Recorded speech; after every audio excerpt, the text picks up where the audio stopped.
দাম পাইবেন 450।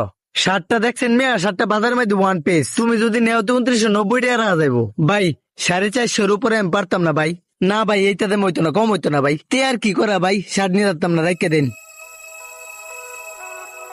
এই যা, ধরে লইয়া, দইরা লই আয়।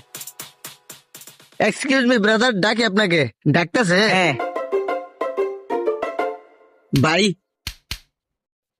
450? না ভাই, নিলে 2500 টাকা লাগবো। তাইলে শুধু শুধু আমার কেন ডাক কেনলেন ভাই? আমি তো 450 উপরে ভাই পারতাম না, গেলাম গা ভাই। 450 হইলে আমার ডাক দিয়েন। এ ভাই শুনে যান। কি ভাই, আবার ডাক দিলেন কে? 450 দিবেন? না ভাই, 2000 টাকা লাগবো। এ মিয়া, আপনি কি আমার ফাইজলামি করুন? কইছি যে 450 উপরে আমি একটাও দিতাম না, আপনি বারবার আমার ডাক কেনতেছেন কে লিগা? এ মিয়া, আপনি কি আমার বিয়ে লাগুন? যদি নেন একদম 1800 টাকা লাগবো। এটা কি যেই সেই দোকান না গিলমা ফ্যাশন?